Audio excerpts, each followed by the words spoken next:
ഞാനിന്ന് കാണിക്കാൻ പോകുന്നത് പൊഞ്ചി PP2 എന്ന് പറഞ്ഞാൽ നമ്മുടെ നാട്ടിലെ UKG പഠിച്ച സ്കൂളാണ് കേട്ടോ. അപ്പോൾ നമ്മൾ ഈ സ്കൂളിൽ നിന്ന് മാറിയിട്ട് പകുതിക്ക് വെച്ച്, അപ്പോൾ അതിന് മുമ്പ് ഈ സ്കൂളിൻ്റെ വീഡിയോ ഞാൻ എടുത്തിട്ടുണ്ടായിരുന്നു.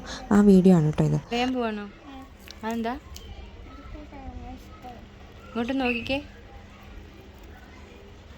അവൾക്ക് ആകെ സങ്കടമായിട്ടോ. അവളുടെ നല്ല നല്ല ടീച്ചേഴ്സ്, അവളുടെ നല്ല നല്ല ഫ്രണ്ട്സ്, പിന്നെ 1.5 വർഷം ഇവിടെ പഠിച്ചായിരുന്നു. LKGയും UKGയുടെയും ഒരു 3 മാസവും ഇവിടെയാണ് കേട്ടോ പഠിച്ചത്. നല്ല സ്കൂളായിരുന്നു കേട്ടോ ഷാനി സ്കൂള്. മാത്രമല്ല പൊഞ്ചി എന്തെങ്കിലുമൊക്കെ പഠിച്ചിട്ടുണ്ടെങ്കിൽ ഈ സ്കൂളിൽ നിന്നായിരുന്നു കേട്ടോ.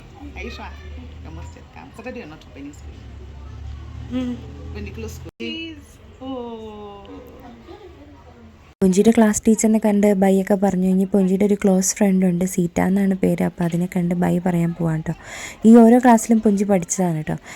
PP1 എന്ന് പറഞ്ഞാൽ LKG ഈ ക്ലാസ്സിലായിരുന്നു. ഇപ്പം ഈ ക്ലാസ്സിലോട്ട് മാറിയായിരുന്നു കേട്ടോ.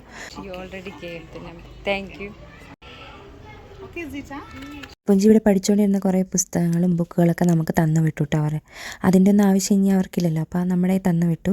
അപ്പോൾ നമ്മൾ സത്യം പറഞ്ഞാൽ കെനിയയിൽ ഇനി പഠിക്കില്ല എന്നാണ് വിചാരിച്ചിട്ടോ, ഇന്ത്യക്ക് പോകേണ്ടി വരുമെന്നാണ് വിചാരിച്ചത്. അതുകൊണ്ട് എല്ലാം മേടിച്ചുകൊണ്ട് പോന്നു കേട്ടോ. എത്രയൊക്കെ പൊഞ്ചി പഠിച്ചിട്ടുണ്ടെന്നൊക്കെ കാണിക്കാമെന്നായിരുന്നു ഞാൻ വിചാരിച്ചത്. അപ്പോൾ പിന്നെയും പൊഞ്ചി ഇവിടെ തന്നെ ആയി. ആത്തി റിവറിലിട്ട് ഞങ്ങൾ മാറി. അങ്ങനെ ആത്തി റിവറാണ് ഇപ്പോൾ ഞങ്ങളുള്ളത്. പൊഞ്ചി പഠിച്ചത് കെനിയൻ സിലബസ് ആയിരുന്നു, അത് തന്നെയാണ് ഇപ്പോൾ കണ്ടിന്യൂ ചെയ്ത് പഠിച്ചുകൊണ്ടിരിക്കുന്നത്. അപ്പോൾ പൊഞ്ചിയുടെ സൺപിറ്റ് എന്ന് പറഞ്ഞിട്ടുണ്ടെങ്കിൽ കളിക്കണ സ്ഥലം, പാർക്ക് പോലെയൊക്കെ, അതൊക്കെ കാണാൻ വേണ്ടിയിട്ട് അതും കാണിച്ചു തരാമെന്ന് പറഞ്ഞ് പൊഞ്ചി അങ്ങോട്ട് പുറകിട്ട് പോകണേ കേട്ടോ. സത്യം പറഞ്ഞാൽ ഞാനിതൊരു 50 പ്രാവശ്യം കണ്ടിട്ടുണ്ട്. ഞാൻ പല കാര്യത്തിനായിട്ട് ഇവിടെ പല പ്രാവശ്യം വന്നിട്ടുണ്ട് കേട്ടോ. അപ്പോൾ ഇതാണ് പൊഞ്ചിയുടെ കളിക്കണ സ്ഥലം. അതിന് ഇപ്പുറത്തായിട്ട് സ്വിമ്മിംഗ് പൂളുണ്ട്. ഇവർക്ക് തന്നെ സ്വന്തമായിട്ട് സ്വിമ്മിംഗ് പൂളുണ്ട്. വേറെ എല്ലാ സ്കൂളുകൾക്കും പുറത്തോട്ടൊക്കെ കൊണ്ടുപോകേണ്ടി വരും കേട്ടോ. പക്ഷേ ഇവിടെ ആ സ്വിമ്മിംഗ് പൂളിനകത്ത് തന്നെയുണ്ട്. പിന്നെ ഫുഡൊക്കെ ഇവിടെ നിന്ന് തന്നെയായിരുന്നു കൊടുത്തുകൊണ്ടിരുന്നത് കേട്ടോ. ഈ വാനിൻ്റെ പുറകിൽ കാണുന്ന ഈ സ്ഥലത്ത് വെച്ചാണ് ഫുഡ് ഉണ്ടാക്കുന്നത്. പൊഞ്ചിയുടെ സ്കൂൾ ബസ്സല്ല വാനുകളാണ് ഈ കിടക്കുന്നത്. ഇതാണ് പൊഞ്ചിയുടെ വാനിൻ്റെ ഡ്രൈവർ അങ്കിൾ ടോം. പൊഞ്ചിനെ ഭയങ്കര ഇഷ്ടമൊക്കെ ആയിരുന്നു.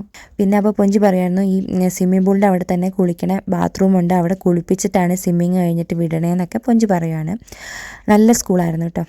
ഞാൻ ഒത്തിരി പ്രാർത്ഥിച്ചിട്ട് കിട്ടിയ സ്കൂളായിരുന്നു. അപ്പോൾ തന്നെ കയറി വന്നപ്പോൾ തന്നെ ഒരു മാതാവിനെ കണ്ടു. ഞാൻ മാതാവിനോടാണ്, കൃപാസന മാതാവിനോട് പ്രാർത്ഥിച്ചപ്പോഴാണ് നമ്മുടെ ഒരു ബഡ്ജറ്റിലൊരു നല്ല സ്കൂൾ കിട്ടിയത് കേട്ടോ. ഒത്തിരി പ്രാവശ്യം റോട്ടിൽ കൂടെ അങ്ങോട്ടും ഇങ്ങോട്ടൊക്കെ പോകുമ്പോഴത്തേക്ക് ഈ സ്കൂൾ കാണാറുണ്ട്. അപ്പോൾ ഭയങ്കര കാശായിരിക്കും എന്ന് ഓർത്ത് ഞങ്ങൾ ചോദിക്കാതിരിക്കുമായിരുന്നു. അപ്പോഴാണ് മാത്യു എന്ന് പറഞ്ഞൊരു കുട്ടിയുടെ ചേച്ചി എന്നോട് പറയുന്നത്, ഇവിടെ ഇങ്ങനൊരു നല്ല സ്കൂളുണ്ട്, നമ്മുടെ ഒരു മിഡിൽ ക്ലാസ്സിൻ്റെയൊക്കെ ബഡ്ജറ്റിൽ പെടുന്ന സ്കൂളാണെന്നൊക്കെ പറഞ്ഞു കേട്ടോ.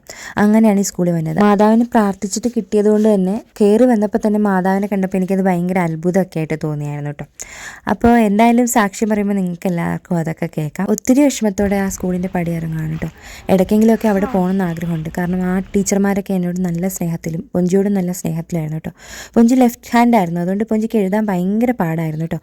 സി ഒക്കെ തിരിച്ചെഴുതി വെക്കും, 9 ഒക്കെ ആണെങ്കിലും തിരിച്ചെഴുതി വെക്കും. ആകെ കറക്റ്റായിട്ട് അവർക്ക് എഴുതാൻ പറ്റുന്നത് 0, 1 ഒക്കെ ആയിരുന്നു കേട്ടോ. അതിൽ നിന്നൊക്കെ കര പിടിച്ച് കയറ്റിയത് ഈ സ്കൂളായിരുന്നു കേട്ടോ. നല്ല നല്ല കുറേ ഫംഗ്ഷൻസും എല്ലാം ഈ സ്കൂൾ തന്നു കേട്ടോ. കുറേ കരാട്ടയൊക്കെ പഠിച്ചു. ഇതിൽ പൊഞ്ചിയുണ്ട്, നിങ്ങൾ കണ്ടുപിടിക്കുക. അപ്പോൾ നിങ്ങൾക്ക് എൻ്റെ ഈ വീഡിയോ ഇഷ്ടപ്പെട്ടെങ്കിൽ ലൈക്ക് ചെയ്യാൻ മറക്കരുത് കേട്ടോ. അപ്പോൾ വീണ്ടും കാണാം.